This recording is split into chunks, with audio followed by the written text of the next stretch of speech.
welcome to another video and welcome to another bait cleaning video. And in this video I'm going to show you how I go through about preparing my particles to be able to use them in my PVA bags and PVA stockings. If you ever thought, is there a way of using my particles in my PVA bags, in my PVA stockings, in my sticks, anything to do with PVA, then this is the video for you. I'm going to show you and go through the process of converting your wet particles that will melt any PVA to making them usable in all your PVA presentations. As usual guys, don't worry about the bits and pieces you'll need to be able to convert these particles into PVA friendly. I'll put them all down in the description below so you won't have to take notes. For years I was thinking I'm putting particles out into my area. I'm fishing maybe a tiger nut on the end or boilies or corn on the end, but I want to be able to either use a bag and put my particles in a PVA bag or clip on a nice little PVA stick or a nice little PVA mesh bag of hemp and corn and tigers and things like that. But the problem is that they have lots of moisture in them and they're going to melt that PVA or melt that bag. So a few times I tried it and I cast out and there'd be a horrible gungy mess, and tried drying them out with towel and they still get some of that moisture in there. I gave up until I was shown many years ago how I can convert a handful of particles in your different PVA bags and stockings and all that type of stuff without melting it. So this video I'm going to show you what you need to do to be able to do this. Be able to put on a little PVA stick, a little PVA mesh bag full of your favourite particles, hemp, maize, whatever it is, be able to cast it out and have a lovely ball of attraction right next to your hook bait. First of all, get yourself a little box. I use a maggot bait box, a pint or a 2-pint one. When you get to the lake, fill it with lake water. Then you're going to need some salt. Doesn't matter what type of salt it is, because what we're trying to do is we're trying to create a saline solution that won't melt PVA products.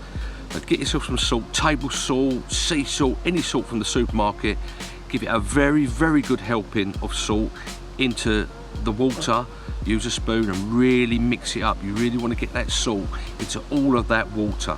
Mix it up and the salt is going to create a barrier from that water to the PVA, enclosing all the particles, so we're going to be able to use them and not melt our PVA products. Next thing you want to do is get your chosen particles. In this case I'm using some lovely hemp, some lovely chili hemp, and I'll be adding corn into that as well. And again, give it a really good stir, because what you're trying to do is you're trying to get that saline solution, that salt solution mixed into all the particles, all the moisture that could possibly melt your PVA.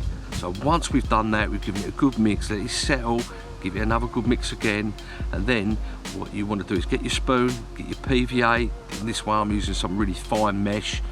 Yeah, but you can use whatever mesh, thick mesh, fine mesh, whatever it is, and start loading up, trying to get rid of as much of that water as possible when you're putting the spoon to the edge, and load up your PVA mesh or bag or stick or whatever you're going to use.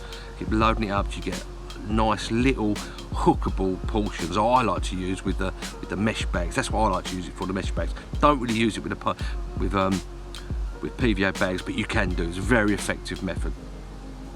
Put it in there like you'd normally do with any sort of boilie crumb, maggots or anything.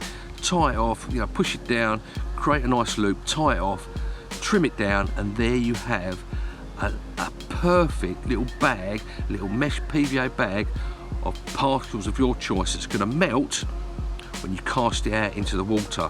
I make up 2 or 3 of these ready, you know, when I'm casting out. It's the first thing I do when I get to the lake.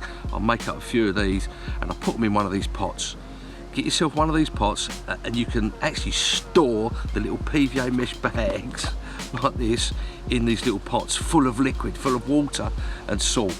These little hookable PVA mesh bags, and I put them in there. I put some of the water in there, I put some of the mixture, the saline mixture, I put the PVA sticks in there or mesh bags that I'm using, and some of the particles in there, so it gives it a nice scent as well. And I store them ready, so I might make up 6 to 8 of these on my session if I'm doing a 48-hour session. If I'm using 2 or 3 rods, I might make up 9 so I can recast easily, and they won't melt. You can store these. The salt acts as a natural preservative, so you can keep this for your next session. Any you don't use, just keep them in there in liquid. It's crazy, isn't it, when you think about it, that one, that's a water wet, moist liquid, and it's not going to melt your PVA. Your particles, it can be a right little edge, especially if no one else is using it. Winter time, summertime, springtime, whenever you're using particles, centre of attraction, plus you'll get the attraction of the salt, which the carp love. Yeah guys, that is the way I do my PVA friendly particles, by adding normal table salt. Hope you enjoyed this video. If you've got any questions or comments, put them down below, either in the comments section of the video or over on a close Facebook group, where I'll be happy to answer any queries or questions you've got about how to make your particles PVA friendly. Hope you enjoyed the video, and I'll see you for the next one.